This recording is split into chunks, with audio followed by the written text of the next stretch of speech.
There are 5 common mistakes that practitioners make when trying to transition their practice from TCM into traditional Japanese medicine. That's right, there are only 5, no more, no less. In today's video, I want to go through these mistakes one by one so you don't have to make them in your practice. And by the end of this video, it is my hope that not only will you have a clear path to success in your practice, but also you'll have tips and tricks in order to get there faster. Hi, I'm Maya Suzuki with ShinKyu University, and if you're really interested in transitioning your practice from TCM into traditional Japanese medicine and bridging the gap, not only between theory, but also practice, then you're going to want to set up an interview with me and see if ShinKyu University is a good fit for you. ShinKyu University offers you lifetime mentorship and consistent teaching, and also gives you those PDAs that you might also be wanting in your career.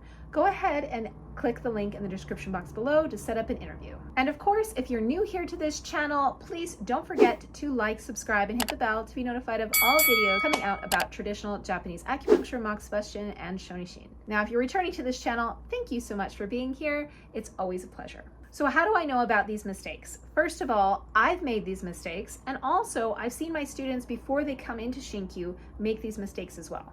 And one thing's for sure, without clear road signs and a good map, you're always going to get lost along the way. So instead of getting lost, try my road signs and get there faster. All right, let's get straight into it. Mistake number 1, neglecting foundational education. There is a huge difference in education offered in TCM educational institutes, like those in North America and also around the world, really outside of Japan, and those institutes that are based in foundational traditional techniques based in Japan. So TCM and traditional Japanese medicine really do have foundationally a completely different perspective on the medicine.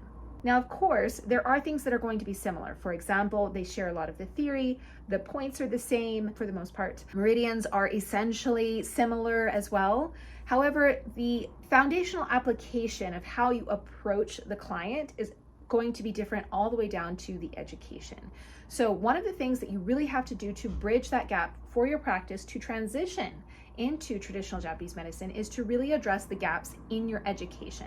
I know you more than likely are either in school or you've graduated from school and you've probably done a lot of accrediting classes for your education. You're probably pretty successful in your practice.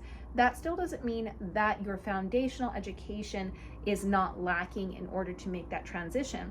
So what that ends up doing is really puts a lag on what you're able to pick up in foundational classes and in advanced classes for traditional Japanese medicine. And it's also going to really show up in the results that you're getting with your client. Everything is true to this in that you have to have a strong foundation in order to build a really big building on top of it, right? So that's one of the biggest things that I really recommend that you start changing about your thought pattern and also about what you're looking to study with traditional Japanese medicine modalities. One of the biggest things that I always stress for my incoming students, of course, is that they put a lot more focus on their oshide. Now, the oshide is the non-dominant hand of your practice hand. In traditional Japanese medicine, we use both hands in order to control the needle and the shaft.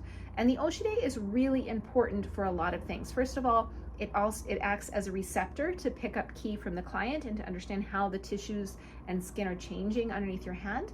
But it also, again, is going to really solidify that shaft and get you more control, finite control with your needle. Another place where foundational education is really different is the emphasis that's put on palpation and understanding what you are palpating. I cannot stress this enough. Foundational palpation is really, really important. And when I say foundational, meaning understanding with your hands the difference between cold, heat, jaki, deficiency, and excess. Now, one of the best ways that you can really help your education and the gap that more than likely exists for your education is to find a good mentor. A mentor like myself can really help fill that gap for you because they're going to teach you, not only point out to you, I should say, what you're missing in your education, also they're going to teach you how to actually use what you're missing in your education. So they're going to tell you what you need to learn, how you need to learn it, and how you need to practice it. These things are really important and something that you can't learn from a book. So do yourself a favor, either come over to ShinKyu and do mentorship with me, or find someone locally that you can also go and learn with. Now, the second mistake that I often see practitioners make is an over-reliance on TCM technique. Yes, TCM does have technique. However, it's going to be much different than traditional Japanese medicine styles. Now, TCM technique is often based in theory, where traditional Japanese medicine technique is often based within the particular style that you're studying. So for example, a Sugiyama Shindenru or a Sugiyama guide tube style technique is going to be slightly different than a Japanese meridian therapy technique. They both, however, do foundationally come from a very similar past, a very similar history, and oftentimes the same history actually.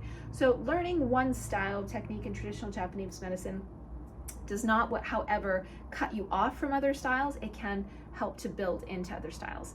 TCM, on the other hand, while it does have technique, an effective technique, I should say, that technique does not lend itself into traditional Japanese medicine because there's not a lot of emphasis on posture, on the arrival of ki, on hibiki and echo of energy, which we often talk about in traditional Japanese medicine, and several other things. And so it becomes kind of theoretical and a little bit more mechanical, I should say. It doesn't mean, again, it's not that it's not effective, but it does not work the same way. And so when you rely on TCM technique to try to overcome anything that you're missing, again, educationally in your traditional Japanese medicine styles, you start to really create a larger gap in between. And that's when the efficacy of the implementation of those theories and protocols and all those things starts to really, and you start to get a lot lower efficacy in your treatment. Okay, so what can you do to overcome this, right? Because I really want to not only point out the mistakes for you, but I also want to give you the tools to overcome them.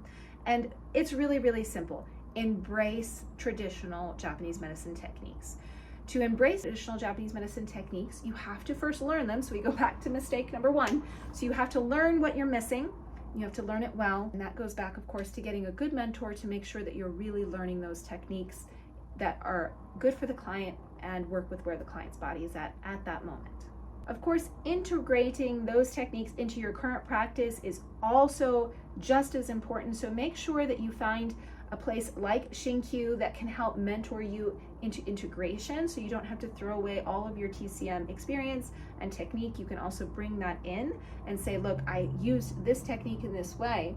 However, if I augment it and put emphasis here, for example, I can still use it in a different way, and then you can build upon what you've already studied in your past. All right, let's talk about mistake number 3, the importance of palpation and hara diagnosis in your practice. Of course, this all goes back to mistake number 1. Palpation is the number 1 foundational practice of all traditional Japanese medicine styles that I have ever encountered, even those who claim to be more Chinese-based. It is critical for you to have a palpation practice in order to be truly a traditional Japanese medicine practitioner. Building upon this, hara diagnosis is an extension of your palpation. It gives you real-time knowledge of understanding where chronic illness is lying in the body, and unlike the pulse that can change when you sneeze or the tongue that can change with a cup of coffee, the stomach doesn't really lie. I personally love to use hara diagnosis on patients who are on medication because those medications often mask symptoms like antidepressants or mood stabilizers. Continuous practice of hara diagnosis is extremely important because it's going to give you a wide variety of people to sample from, and understanding that the hara can look different depending on your background. Now, to improve your skills with hara diagnosis, there's a few things that you can do. First of all, there's some great books by Dr. Butch Levy and also from Nigel Doss. They're really, really great resources. However, books alone are not sufficient for understanding hara diagnosis, or palpation, I should say. So make sure that you find a mentor like myself at ShinKyu University that can help you understand what you're feeling, why you're feeling it, and then how you should, of course, address it with acupuncture, Moxibustion, and Shonishin. Diagnosis is a very well-rounded machine, so make sure that you're also putting emphasis on your pulse and comparing it to your tongue and to the hara. Mistake number 4, a lack of patient education. Educating patients about what we do in clinic is important no matter what style that you practice. Saying that, most practitioners often try to educate their patients in TCM terminology. I really advise against doing this, no matter what style that you want to continue to practice, because most people on this planet have learned Western medicine as their base knowledge for understanding the body. Always try to relate what you're feeling, seeing, touching, doing to Western medical terms, and then also bring it back to the traditional Japanese medicine terms, so that way your patient can start to understand your paradigm that you're seeing their body through, but also what their paradigm is. They can see their body through that paradigm, right? It really helps patients not only get on board with your treatment, it helps them to understand what's going on in their own body, and it also instills a lot of confidence in what your treatment is, because that communication is telling them, A, you understand them, B, you really are going to try to help them, you have these tools, you have these goals. And I always like to tell my students, you really want to try to guess where they're going to be by the next treatment. So you're not going to give a treatment and say like, well, tell me if your neck pain went away next week. No, we want to see that neck pain go away on the table, at least 70%. And then you need to tell them, this is what I expect your body to do. If these things happen, then this is not good. That means I treated you incorrectly. We need to fix that, right? And I need that information in order to become a better practitioner for you and your body. So communication is extremely important. And I really, really can't say this enough. No matter what style you continue to practice, make sure that you're educating and really communicating with your client. It definitely does make them more confident in how you see them, and also that you're going to be able to help them. All right, the last and fifth mistake that I see patients making is a lack of marketing. This one, again, not super like crazy surprise for anybody, I don't think. It doesn't really matter, again, what style that you practice, you have to be able to market your practice. Saying that, most practitioners do not market their practice because they do not feel confident in saying what they can do.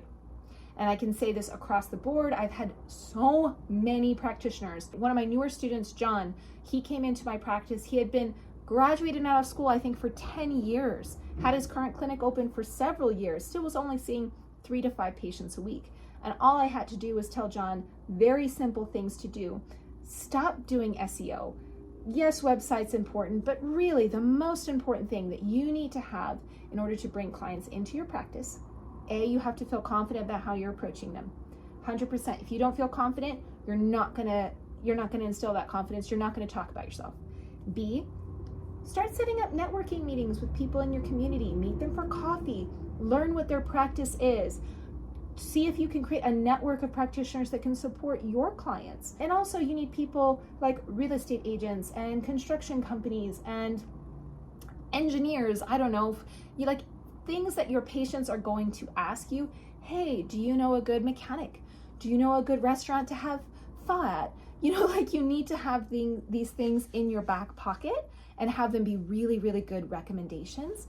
And on the flip side of that, if those people know about you, let's say you have a really good PT and you can trade treatment with them, right? They can see how good of a practitioner you are as well. And they're gonna start giving you referrals by word of mouth. This is where I really do believe most practitioners are failing themselves. So if you can do anything, if you take away any advice from this video, and there's so much advice, really just try to figure out where you're lacking confidence. If you want, totally schedule an interview with me. We can talk it through. I can try to see if I can help you find what's holding you back. And then you need to start marketing yourself. All right, if you are ready to dive deep into traditional Japanese medicine and really get that confidence in your acupuncture, your Moxibustion, your shonishin, in your theoretical understanding, be able to have that confidence so you can market yourself, bridge those educational barriers, then you're gonna wanna set up an interview with me and see if ShinKyu University is the right fit for your practice. ShinKyu is a lifetime mentorship program that allows you to continue to study and study what you need to study where you're at in your practice. So the link for that is in the description box below. Go ahead and click it, pick a time that works well for you, and I'm excited to talk to you. If you've enjoyed this video, please do give it a thumbs up. Make sure to like and subscribe to get future videos, of course, all about traditional Japanese medicine. Thank you again for watching. And if you're interested in finding out more videos about how to improve your moxa practice, you're gonna wanna check out this video right over here.